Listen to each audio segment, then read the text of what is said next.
the most pressing concerns now is the humanitarian situation in Ukraine. The fighting there has severely disrupted supply chains and people are finding it difficult to find food. So here in Crimea, efforts are being made to supply people who desperately need that food with various canned foods as well as sugar, salt, buckwheat, the essentials to see them through the worst of the fighting.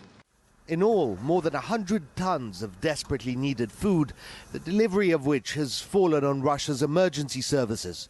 At stake are not only people's lives, but the goodwill of the population. The city of Melitopol, population 100,000. It was liberated by Russian troops largely without a fight. It is deemed somewhat safe and is the first destination for these humanitarian aid trucks out of Crimea. Russia's mission here is to liberate, not occupy, as stated by Putin himself.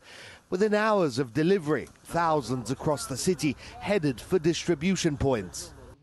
Go to the stores, look around the city, and you'll understand why we're here. There are difficulties getting hold of products, medicines, and there are long queues everywhere. Citizens are very happy. Peaceful people are happy. As we spoke to more and more people, our understanding of what happened here over the last 8 years grew clearer.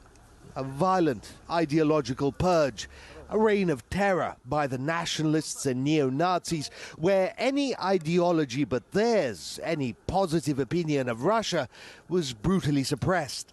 Murders, kidnappings, beatings, and threats abounded. While there wasn't all that much fighting here in Melitopol, that isn't to say there wasn't any. This Ukrainian T-64 reportedly tank was destroyed when it was caught by Russian units entering the city. It, along with a truck and apparently an armored personnel carrier, which were evidently blasted apart. The battle for Melitopol was brief and tame in comparison to other cities. The military's job here is done. The next phase isn't up to troops. It is prosecutors and investigators working to identify and arrest nationalists and neo-Nazis still in the city, those complicit in horrific crimes not only in the Donbass, but all over Ukraine. And as they work, we will learn the true scale of radical right-wing terror that gripped Ukraine for years. Donc, si je vois, madame, bien sûr, il y a pas mal de choses qui ont été discutées. Donc, je vous dis tout de suite, avec madame Merkel, nous n'avons pas pu, enfin, nous n'avons pas eu l'occasion de discuter, disons, la thématique après de l'OTAN. Non. Donc, si je vois, madame, bien sûr, il y a pas mal de choses qui ont été discutées. Donc, je vous dis tout de suite, avec madame Merkel, nous n'avons pas pu, enfin, nous n'avons pas eu l'occasion de discuter, disons, la thématique après de l'OTAN. Non. So here's Putin again, trying to cut through the bullshit and tell you, without telling you what is actually going on. These people that are running the Ukrainian government are evil, evil people. They are Luciferian. It's a fact. You can see the dude throwing up 666 signs. You can see him throwing up the devil horns. And I know that may be insignificant to you, but once you understand, you'll know that that is very, very significant. And then they have the Ukraine parliament literally saying that they are fighting for the new world order. But right now, it's a critical time because we know that we not only fight for Ukraine, we fight for this new world order. I mean, come on. We don't need anything more than that. We don't need anything more than that. Check out Putin again, trying to tell you the truth and cut through the bullshit.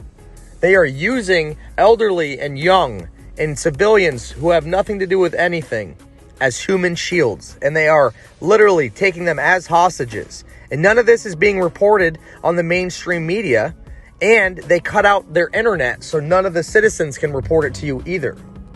It's absolutely insane. Listen. Еще раз обращаюсь к военнослужащим вооруженных сил Украины. Не позволяйте неонацистам и бендеровцам использовать ваших детей, ваших жен и стариков в качестве живого щита. Берите власть в свои руки. Похоже, нам с вами будет легче договориться, чем с этой шайкой наркоманов и неонацистов, которая засела в Киеве и взяла в заложники весь украинский народ.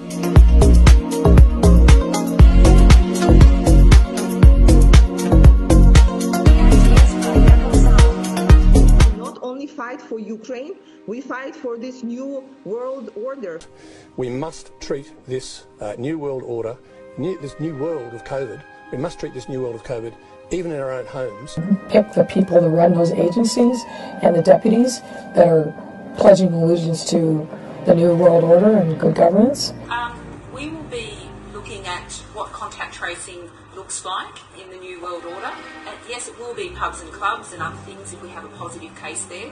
Our response may be different if we know that people are fully vaccinated.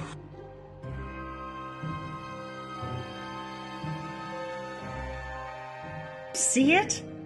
There are only 4 companies. CBS seems to be independent, but is owned by the same billionaire as Viacom.